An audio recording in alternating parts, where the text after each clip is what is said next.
Senator from Tennessee. Thank you, Madam President.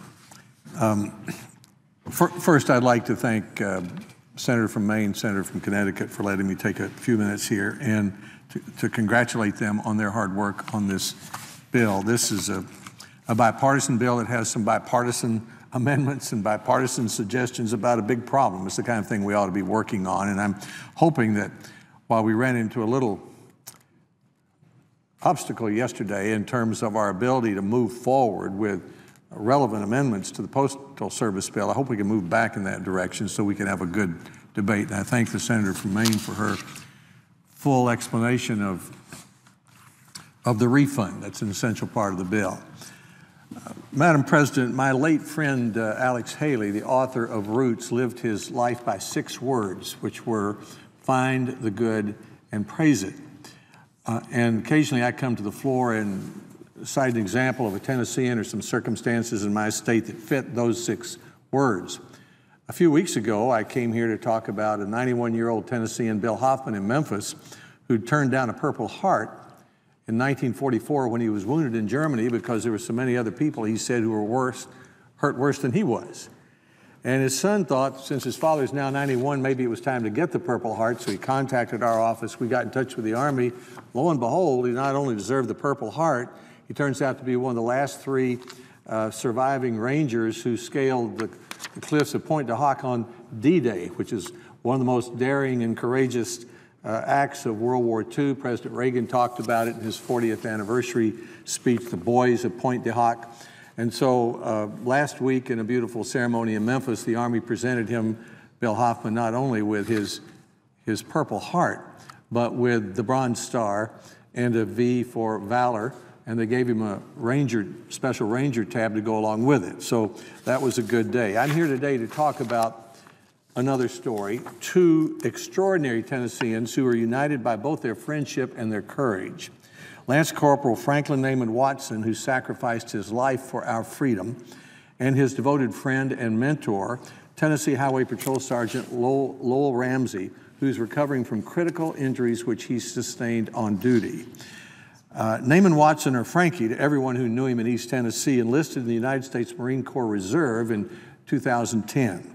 Last September, at the age of 21, Frankie was killed while serving our country in Afghanistan, sweeping for improvised explosive devices. Frankie, who's the son of Stacy Couch and Troy Watson, didn't shy away from difficult or dangerous work when he was back at home in Tennessee. He was a law enforcement officer in the police department of Madisonville in East Tennessee, just a few miles down the road from my hometown. The chief deputy of the Monroe County Sheriff's Department, Brian Graves, described Frankie as a, quote, very upbeat and focused on what he wanted to do. What he wanted to do was to be a peacekeeper and a law enforcer. Family members say his dream was to join the Secret Service and protect the president. Mr. President, I'd like to ask permission for the record, to submit for the record a letter to the editor to the Knoxville News-Sentinel written by a very well-regarded Knoxville attorney, a good friend of mine, Billy Stokes. Billy wrote about the police escort of Frankie's body delivered by a small airplane to the McGee-Tyson National Guard base and transported by a 6-person military detail to a hearse, which then traveled from the airport to Madisonville in East Tennessee. Billy was one of several hundred motorcyclists who rode behind the police cars. And this is what he said. All along the route were thousands of well-wishers, many holding up American flags. Lots of them were veterans.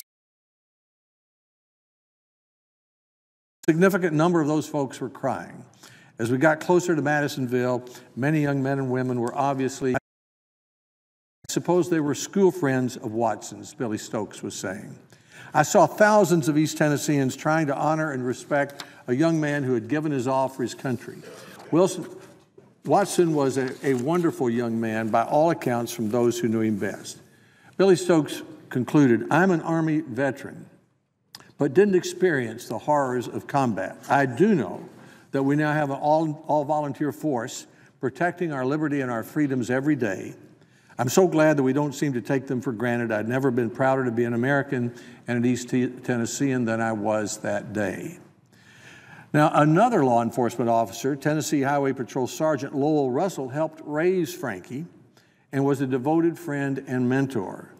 But not long ago, Lowell talked to the member of my staff in Knoxville, Jane Chedister. He told her about Frankie. He said that Frankie's love of serving in the Madisonville Police Department was great. He told her about Frankie's dedication to honoring his state and his country. Then in March, Sergeant Russell was critically injured in a collision on Interstate 40 in West Knoxville when a tractor trailer hit Lowell's squad car as he sat on the shoulder finishing paperwork after a traffic stop. Earlier this month, Lowell was discharged from the University of Tennessee Medical Center to continue his recovery in a rehabilitation facility. Lowell is beloved by his community. A Facebook page dedicated to prayers for Sergeant Lowell Russell is filled with loving prayers for Lowell. They call him a wonderful man. They talk about his huge heart. One says Lowell's done so much for everyone else. Numerous efforts are being made now to raise money to help Russell and his family with expenses. Tennessee's General Assembly passed a resolution to honor Lowell, noting his immeasurable contributions to his community as a Tennessee Highway Patrolman who exhibits superior standards of professional conduct and ethics, and saying that Sergeant Russell is wholly committed to the noble precepts of public service that have earned Tennessee recognition as the volunteer state. And he should be specially recognized for his courage and his gallantry as an esteemed member of local law enforcement. I add my great appreciation for Lowell to that expressed by the governor and by our General Assembly. My wife, Honey, and I pray for his strength and recovery and for strength for his family and friends during this difficult time. So, Frankie Watson, Lowell Russell, we're proud of you. Find the good and praise it. Thank you, Madam President. I yield the floor.